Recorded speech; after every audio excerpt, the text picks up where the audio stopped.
Let me explain why you cannot expect listing agents to create a customized marketing strategy for your property.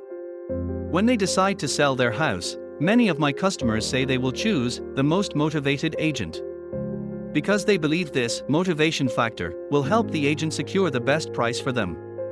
I am afraid that is wishful thinking within the French property context, and I want to explain why.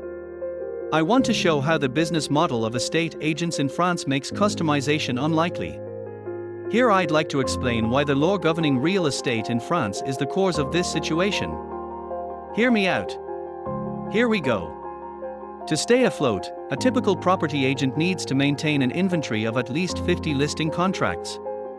And then he needs to minimize the marketing expenditure on each listing. And once the listing is live, the typical agent waits for inquiries to come in. It's a numbers game.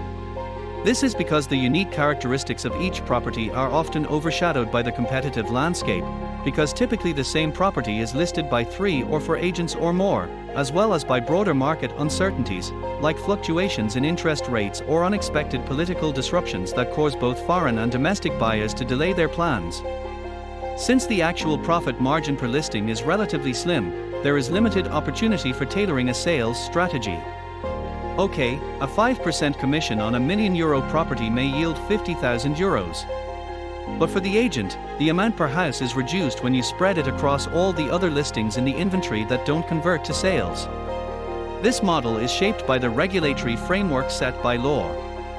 By customization of the sales strategy, I'm referring to going beyond the standard 3-part marketing process that kicks in once a sales contract is signed and the listing process is completed.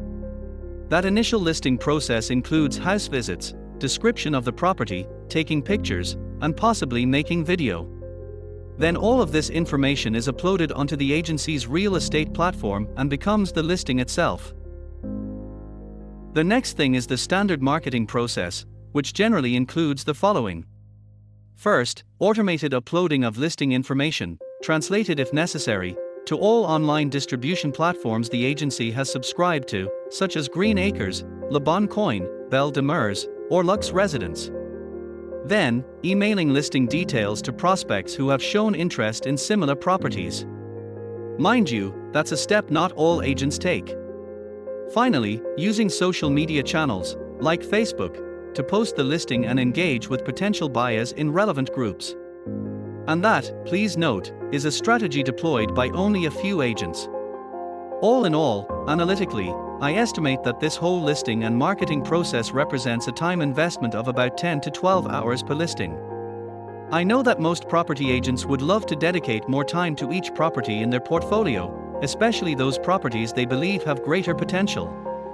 However, the reality is that doing so is risky for them. Because despite their extra investment of time and money, it is always possible that another agent could make the sale by chance alone. The end result is a decline in industry standards. Because in the real world, most property agents say to themselves, "Why should I do more than the agent next door if no one else goes beyond the basic 3-part marketing package to promote a property?" A major consequence of this unfortunate situation is that when showing a property, it is often the case that property agents, or their sales representatives, are not very good at stressing the house's positive points or its unique features. Things would be different if the agents had spent enough time at the house, if they had spent more time than the bare minimum required to secure the sales contract. That is, if they could afford to spend that time. In other words, agents often lack a deep understanding of the properties they are presenting, which is a real disservice to the sellers who are paying them for this expertise. And not very useful for the prospective buyers either. The reality that I am describing here shapes the real estate industry. I think that this reality is the main reason people have a poor opinion of property agents. In my professional opinion, the law needs to change. But until it does, you need to know what to expect and why.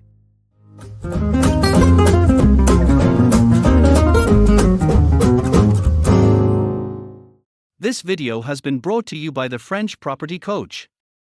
If you're wondering what the name means, it's simple. I help English speakers in navigating French real estate.